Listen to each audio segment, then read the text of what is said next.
Gently pull back the door gasket. Insert the screws into the holes behind the gasket. Place the handle on the outside of the glass door. Secure it with the 2 screws provided.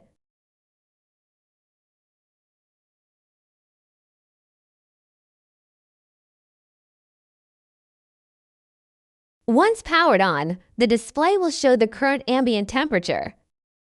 Press the temperature zone button to select the upper or lower compartment. Use the plus or minus button to set your desired temperature. Each press changes the temperature by 1 Fahrenheit.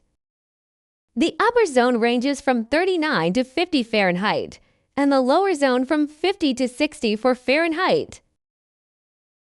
Long press the minus button to switch between Celsius and Fahrenheit. When you open the door, the LED light turns on and you will hear a beep sound. When you close the door, the light turns off.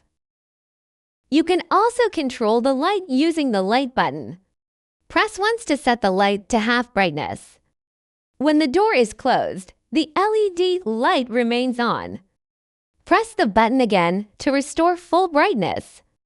Then the light will then turn off when the door is closed. For better energy efficiency, keep the lights off when not in use. If you notice frost or condensation build up, unplug the wine cooler and wipe the interior dry. If the wine cooler isn't cooling as expected, touch the side panel to check if it's warm. If it doesn't, please contact the after-sales service team.